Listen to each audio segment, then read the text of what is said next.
오늘은 예수 사랑 동막골이라는 제목으로 함께 말씀을 나누려고 합니다. 저는 전쟁 영화를 좋아합니다. 그래서 월남전 영화도 많이 봤고 남북 전쟁 영화 또 한국의 6.25 전쟁 영화도 많이 봤습니다.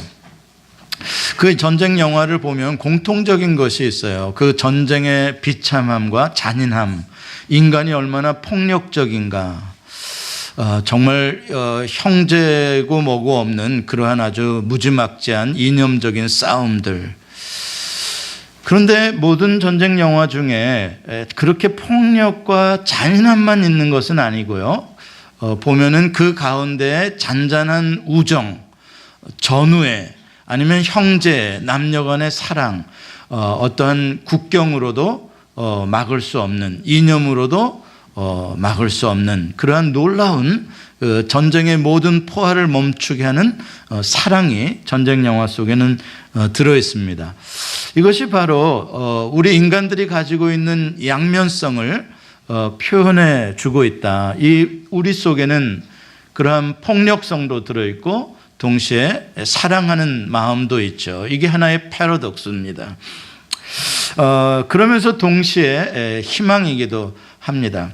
제가 본 전쟁 영화 중에 아주 인상적인 영화 하나가 바로 웰컴 투 동막골이라는 영화였습니다. 여러분들 중에도 보신 분들이 계실지 모르겠습니다. 벌써 오래전 영화인데 이 웰컴 투 동막골의 배경은 6.25 전쟁입니다. 1950년 11월입니다. 그러니까 전쟁이 일어나고 약 5개월 정도가 지났을 때에 강원도 태백산맥 깊은 산골에 한백산이라는 산이 있는데 그 한백산에 아주 절벽으로 이루어진 오지 마을이 있는데 그 마을의 이름이 동막골입니다. 그 마을이 얼마나 산속에 깊이 있었던가 하면 전쟁이 난 지가 5개월이 지났는데도 그 마을 사람들은 전쟁이 뭔지도 모르고 살아갑니다. 전쟁이 났는지도 모르고 국군이 뭔지 인민군이 뭔지 연합군이 뭔지도 모릅니다. 그냥 그렇게 살아가는 평화로운 마을입니다. 그런데 어느 날 거기에 국군이 들어옵니다. 그리고 또 인민군도 들어옵니다. 자, 국군과 인민군이 그 마을에 들어오니까 얼마나 긴장이 높아지겠습니까? 정말 일촉즉발의 싸움의 순간이 임하게 된 것이죠. 이제 평화롭던 그 산골 마을도 이제 전쟁이 나서 수류탄이 터지고 사람들이 죽어나자빠질 그러한 상황이 됐습니다. 거기에 이제 인민군 중에 인민군이 연합군 조종사도 한 명이 이제 오게 됩니다. 자, 이제 이 마을은 어떻게 될까요? 쑥대밭이 될까요? 전쟁의 폐허가 될까요? 인민군과 국군은 서로를 경계하면서 서로 잠도 못 잘 정도로 바짝 긴장해 있습니다.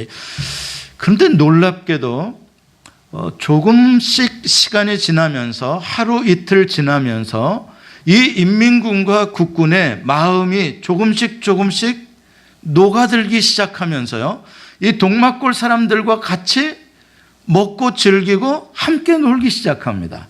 그리고 국군도 없고 인민군도 없고 같이 군복 입고 축구도 하고 같이 놉니다. 너무나 신기한 일이 벌어진 것입니다. 그 마을에 그 놀라운 평화가 어떻게 임하게 되었을까? 그 세상은 지금 다 전쟁터로 난리가 나고 있는데 그게 바로 이 동막골이라는 영화를 만든 사람이 표현하고자 했던 내용이죠. 무엇이 공산주의도 민주주의도 없는 모든 이념을 초월한 평화로운 마을을 만들 수 있는 것일까? 무엇이 수류탄도 총칼도 필요 없는 그러한 마을을 만들 수 있는 것일까? 그것은 바로 동막골 사람들의 힘이었습니다. 그 마을에 살고 있는 사람들의 순수함, 그 순진무구함, 어떠한 이데올로지, 어떠한 이념에도 물들지 않은 그냥 같은 형제요, 같은 동족이요, 한 마을에 사는 그러한 네이버요, 그냥 친구요, 그것으로만 하나가 되어져 있는 그 공동체의 힘 말입니다. 그 순수함이 그렇게 사나운 군인들까지도 무장을 해제를 시키고 그들과 함께 되는 공동체를 만든 것입니다. 저는 그 영화에 등장하는 머리에 꼬질꼬진 한 여자아이가 생각이 납니다. 머리에 꼬질꼬진 여자아이라서 제정신이 아닌 줄 알았습니다. 사실 그래 보여요, 영화에 보면은.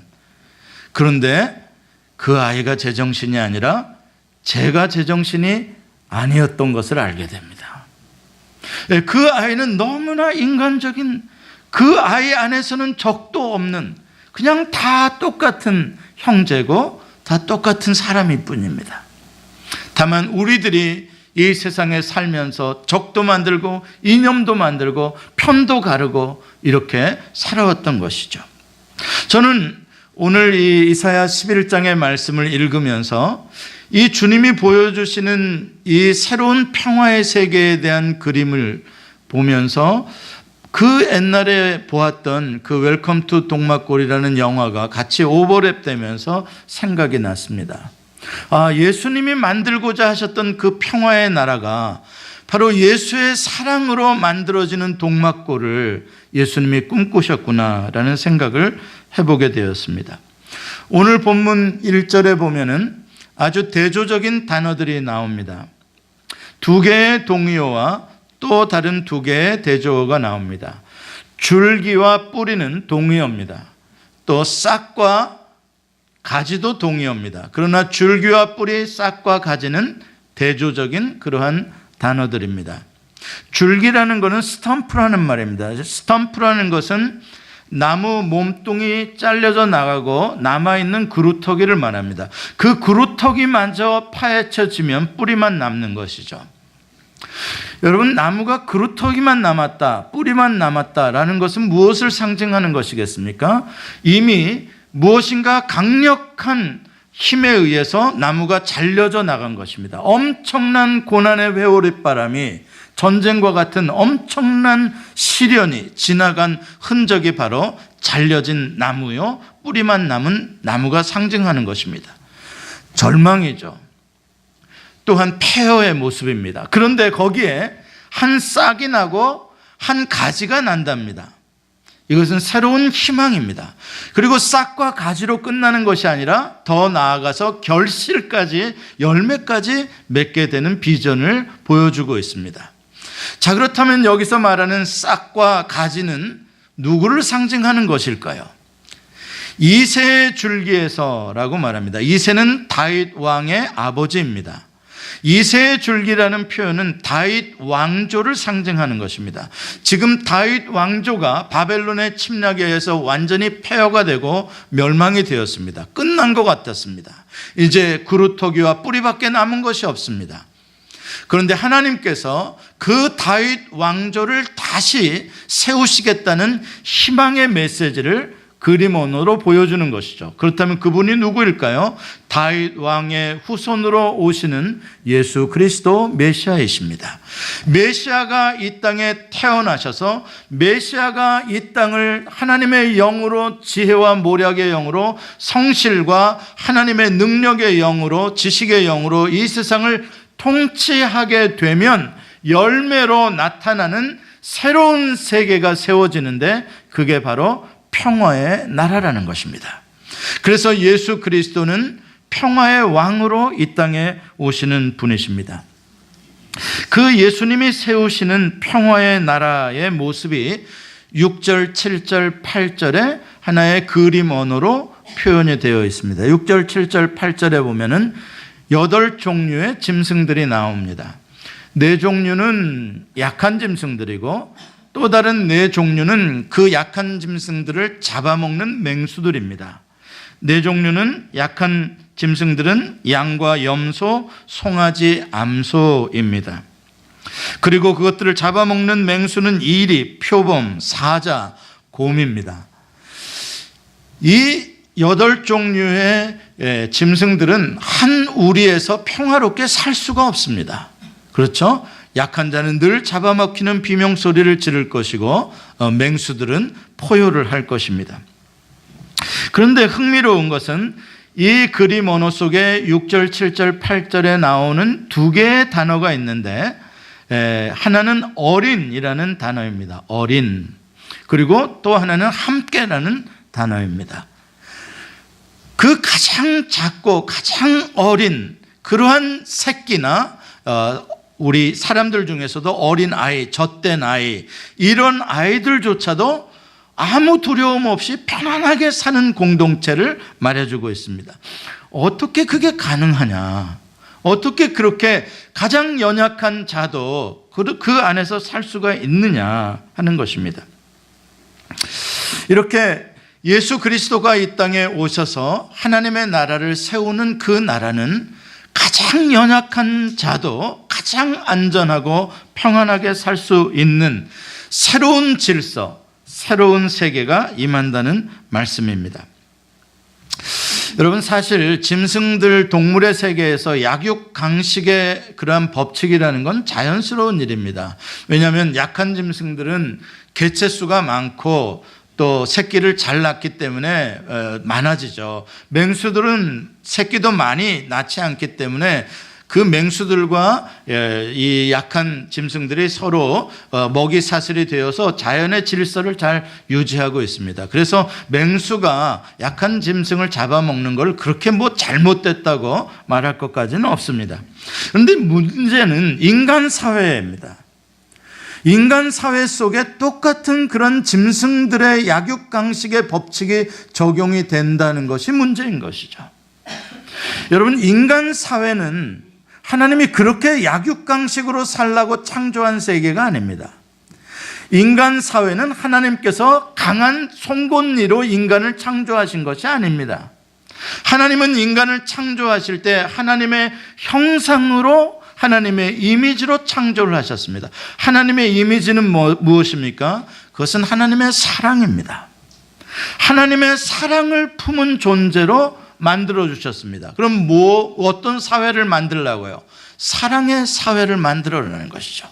사랑의 사회는 강한 자가 약한 자를 잡아먹는 사회가 아니죠. 사랑의 사회는 강한 자가 약한 자를 돌보아주고 강한 자가 약한 자를 보살펴주는 사회가 사랑의 사회입니다.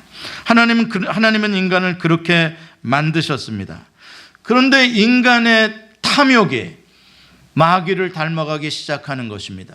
짐승을 닮아가기 시작하는 것입니다. 하나님의 형상을 잃어버리고 짐승들처럼 약육강식의 동물이 되고 만 것입니다.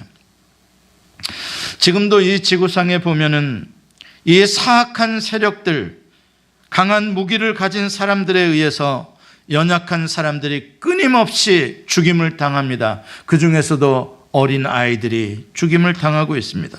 굶어서도 죽고 포탄에 맞아서도 죽임을 당하고 있습니다.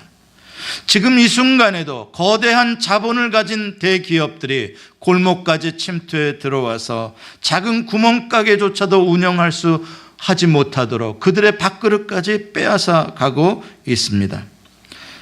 한 피를 나눈 동족들끼리도 정치인들이 허리를 잘라놓고, 이념으로 허리를 잘라놓고 형제를 만나지 못하게 만들고 서로 총칼을 겨누고 있습니다. 한 나라의 국민들 한두 시간이면 자동차를 타고 전국을 다 돌아다닐 수 있는 그 작은 땅덩어리의 나라에서도 좌파냐 우파냐를 만들어서 서로 다투고 있습니다. 심지어는 같은 아파트 위아래층 사는 사람들끼리 조금 시끄럽다고 싸우다가 칼부림을 합니다. 외로운 이민자의 삶을 살아가는 한인들도 조금만 마음에 안 들면 서로 토라지고, 어제까지 언니 동생 하다가 바로 남이 돼서 마트에서 보면은 서로 인사 안 하려고 절로 피해 다닙니다. 이렇게 살다 보니까 남도 싫고 가족도 싫고 나도 싫은 그러한 삶이 되고 맙니다. 이 세상에 평안이 없습니다. 산다는 것 자체가 싫어집니다. 이러한 현실 가운데 희망이 있느냐? 희망이 있다는 것입니다. 그게 오늘 본문에 우리에게 주시는 비전입니다.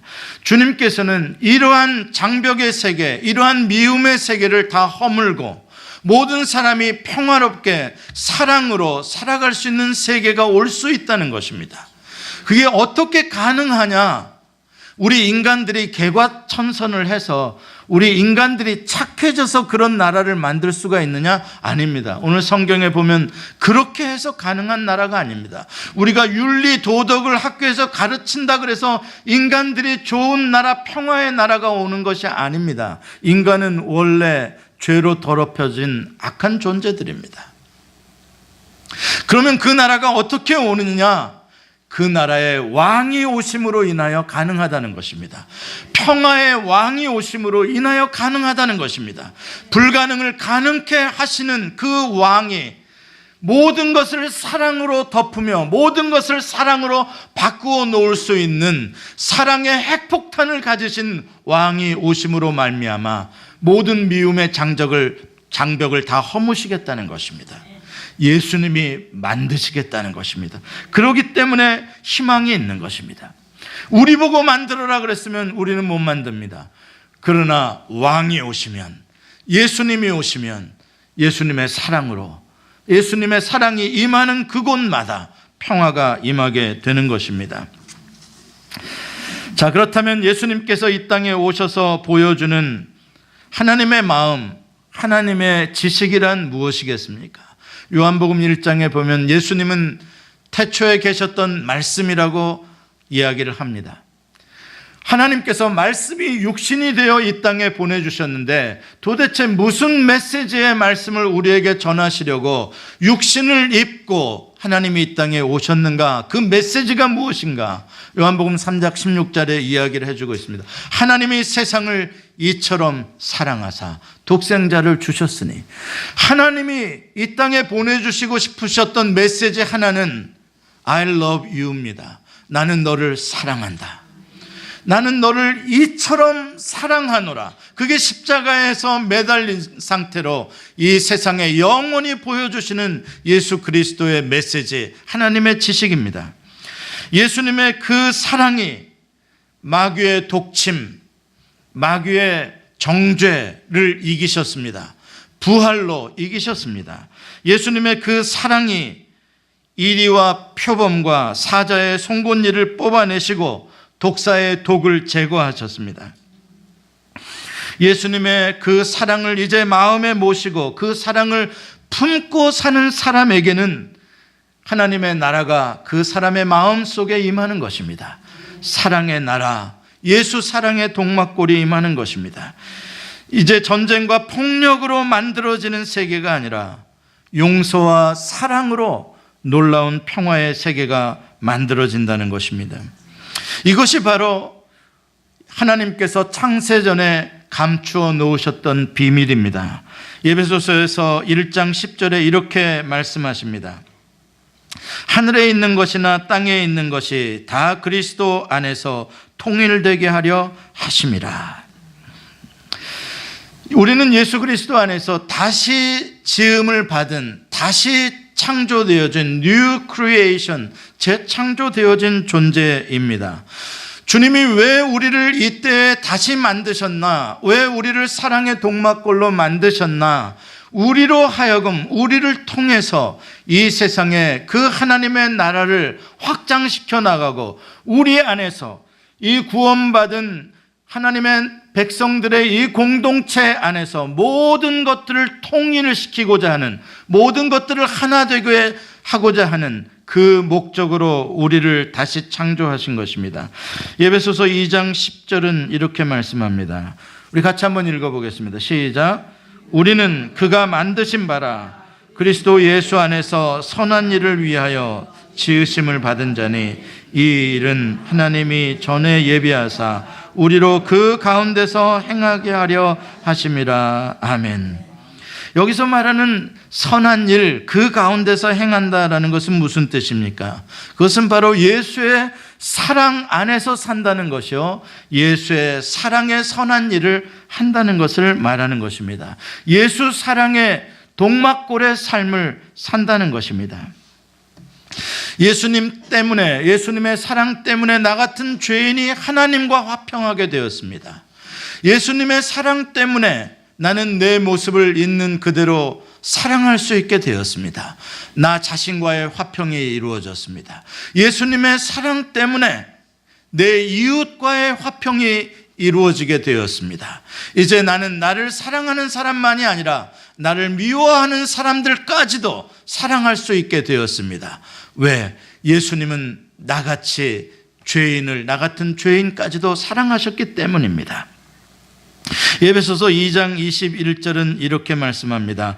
그의 안에서 건물마다 서로 연결하여 주 안에서 성전이 되어가고, 하나님의 공동체가 점점 연결되어서 확장되는 모습을 보여주고 있습니다. 이제 예수님의 사랑을 품은 동막골의 마을 주민들이 점점 그 사랑의 공동체 안으로 다른 사람들을 끌어들이는 것입니다. 민주주의자도 끌어들이고 공산주의자도 끌어들이고, 적이었던 사람도 아군이었던 사람도 백인도 흑인도 남자도 여자도 다 그 안으로 끌어들이는 것입니다. 할렐루야. 그래서 주님이 원하시는 평화의 공동체를 만들어 가는 것, 그것이 바로 주님이 우리에게 원하시는 사명입니다. 예수님께서는 이 땅에 오셔서 온 율법과 선지자의 강령을 한마디로 말씀하셨습니다. 목숨을 다하여 하나님을 사랑하고 내 이웃을 내 몸처럼 사랑하라. 이게 예수님이 만드신 사랑의 동막골의 헌법입니다. 하나님을 사랑하고 내 이웃을 사랑하는 그 공동체로 살아라는 것입니다. 그러나 현실은 그렇게 낙관적이지만은 않습니다. 사실 오늘 본문 9절에도 보면 예수님이 만드시는 그 평화의 나라가 모든 세상에 다 임한다고 말씀하시지는 않습니다. 본문 9절에 보면은 내 거룩한 산에서 이루어질 것이라고 말씀하십니다. 내 거룩한 산 모든 곳에서입니다. 내 거룩한 산이란 어디입니까? 시온산입니다. 하나님이 샬롬의 왕, 여호와가 왕이신 바로 그 나라입니다. 그 나라 안에서 평화의 나라가 만들어진다는 것입니다. 예수님의 사랑이 부족해서가 아닙니다. 예수님의 평화가 약해서가 아닙니다. 예수님의 사랑은 온 우주적이지만, 그러나 이 땅에는 예수님의 사랑을 여전히 거절하는 사람들이 있다는 것입니다. 예수님의 사랑의 왕을 영접하지 않고, 평강의 왕을 영접하지 않고, 내가 여전히 나의 왕국의 왕이 되고자 하는 사람들, 여전히 사랑을 거부하고 약육강식의 방식으로, 내가 가진 지식으로, 내가 가진 돈으로, 내가 가진 권력으로 남보다 더 높은 자리에서 떵떵거리며 살고 싶어하는 이 인간의 탐욕의 나라를 포기하지 않는 사람들이 이 땅에 여전히 많이 있다는 것입니다. 그곳에는 평화의 나라가 세워질 수가 없습니다. 오직 평강의 왕을 영접한 사람들, 그 공동체 속에서만 그 나라가 세워지는 것입니다. 사랑하는 성도 여러분, 주님이 마지막 심판주로 그 나라를 완성하기 위하여 재림하실 그때까지는 이 땅에 여전히 날카로운 송곳니를 드러내는 이리 때, 표범 때 사자와 곰들이 득실거릴 것입니다. 그들이 여전히 어린 양들을 잡아먹을 것입니다. 어린 염소 새끼들을 삼킬 것입니다. 수많은 동막골의 사람들이 그들의 총칼에 피를 흘려야 될지도 모릅니다. 로마의 콜로세움에서 많은 평화의 양들이, 예수님 그 나라의 백성들이 짐승의 먹잇감으로 던져졌습니다. 그러나 예수의 사랑을 품고 살아가는 사람들은 그들의 이빨을 두려워하지 않습니다. 그들의 이념을 두려워하지 않습니다. 그들의 협박을 두려워하지 않습니다. 그것들을 이길 수 있는 사랑의 힘을 가지고 있기 때문입니다. 사랑은 죽음보다 더 강합니다. 예수 그리스도의 십자가의 사랑은 죽음을 이기고 3일 만에 부활하시고 승리하신 사랑입니다. 그렇기 때문에 우리는 현실이 아무리 어렵다고 해도 좌절하지 않습니다. 이 세상이 아무리 약육강식의 세상이 되었다고 해도 우리는 절대로 패배주의에 빠지지 않습니다. 제가 웰컴 투 동막골의 영화를 보면서 지금까지도 남아있는 이미지가 그 동막골의 순진무구한 그 시골 오지의 사람들의 표정입니다. 처음 그 마을에 국군이 들어오고 인민군이 들어와서 서로 갈등하며 서로 죽일 듯이 막 이렇게 긴장이 높아질 때 그 동막골 사람들의 표정은 아주 이상하다는 것이었습니다. 이건 뭐더래? 저 사람들은 왜 그런데? 하는 그러한 이야기입니다. 그러한 표정입니다. 그러나 아무리 그 사람들의 수류탄과 그 사람들의 총칼이 이렇게 있어도 동막골 사람들의 얼굴 표정은 한 번도 두려운 표정이 없었습니다. 한 번도 놀라는 표정이 없었습니다. 끝까지 그들은 평화로운 표정이었습니다. 두려움이 없었습니다. 그 동막골의 평화가 모든 걸 이긴 것입니다. 여러분, 그리스도인들의 이 공동체가 가지고 있는 예수 사랑의 그 평화의 힘이 세상의 모든 이념을 다 이길 수 있는 것입니다. 모든 세상의 무서운 것들을 다 이길 수 있는 것입니다. 진짜 우리가 강한 것입니다. 예수를 믿는 사람들이 이념으로 이 패냐 저 패냐로 나누는 건 정말 부끄러운 일입니다. 그렇다면 여러분들은 무엇으로 이 세상을 통일시키겠습니까? 여러분, 예수 믿는 사람들은 오직 예수 사랑의 마음 하나로 세상을 하나님의 나라로 바꾸어가는 사람들입니다. 요한복음 16장 33절에 주님께서 이렇게 말씀하십니다. 같이 읽어보겠습니다. 시작. 이것을 너희에게 이르는 것은 너희로 내 안에서 평안을 누리게 하려 함이라. 세상에서는 너희가 환난을 당하나 담대하라. 내가 세상을 이기었노라. 아멘. 그리스도인은 피스메이커입니다.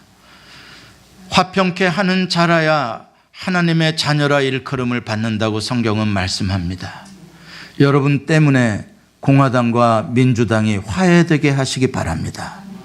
여러분 때문에 공산주의와 민주주의가 화해하게 하시기 바랍니다. 여러분 때문에 좌파와 우파가 화해하게 하시기 바랍니다. 여러분 때문에 흥부와 놀부가 사이좋게 살게 하시기 바랍니다. 아멘 좀 하시면 끝날 텐데 얼른. 여러분 때문에 여러분 예수 사랑 동막골 이 마을 사람들 때문에 뭐 그런 거 가지고 싸우더래요? 그런 거 가지고 싸울 게 뭐가 있어요? 여러분 때문에 모든 부분을 화해하게 하시는, 그래서 예수 사랑의 동막골을 이 세상에 평화의 나라를 확장시켜가는 분들이 되시기를 바랍니다. 여러분들의 삶 가운데 혹시 지금도 뭔가 나뉘어져 있고 뭔가 장벽에 쌓여 있고 다툼이 있고 불안이 있고 불화가 있는 부분이 있습니까? 저 사람과의 불화, 누군가의 불화. 여러분, 이 시간에 내 힘으로 그 문제를 해결하려고 하지 말고 그 문제를 해결해 주시기 위하여 오신 예수 그리스도를 그 자리에 왕으로 모셔드리시길 바랍니다. 여러분, 내 안에 여전히 불화가 있고 내 안에 여전히 평화가 없다는 것은 내가 왕이 되어 있다는 뜻입니다. 그렇기 때문에 내 자존심을 내려놓을 수 없고 내 이념을 내려놓을 수 없는 나의 세계이기 때문에 불화가 있고 다툼이 있는 것입니다. 그러나 그곳에서 나를 내려놓고 예수 그리스도 평화의 왕을 모시고 그 왕의 명령에, 사랑하라라는 명령에 순종할 때 그곳에는 놀라운 평화가 임하게 될 것입니다. 성탄절은 그냥 just celebration 하는 데이가 아닙니다. 성탄절은 the day of surrender. 성탄절은 왕이신 예수 그리스도 앞에 항복하는 날입니다. 왕이신 예수여, 나를 다스리사 평화의 나라를 만들어 주옵소서. 여러분의 마음과 가정 속에 이 땅 위에 주의 평화가 임하시기를 축원합니다. 기도하시겠습니다. 예수 사랑의 동막골, 세상의 순진무구한 사람들, 전쟁이 무엇인지 총칼이 무엇인지도 모르는, 누가 나를 죽이려는 적군이고 아군인지도 모르는, 그저 함께 살아가는 사람만 있는 그 세계, 오직 하나님의 형상으로 지음받음만 있는 그 아름다운 세계, 주님이 꿈꾸셨던 그 평화의 세계가 이 땅 위에 예수 소망의 공동체 가운데 이루어지기를 원합니다. 우리의 마음속에 이루어지기를 원합니다. 지금도 전쟁과 살벌한 좌우익의 모든 싸움들 가운데 임하시기를 원하나이다. 예수님의 이름으로 기도합니다. 아멘.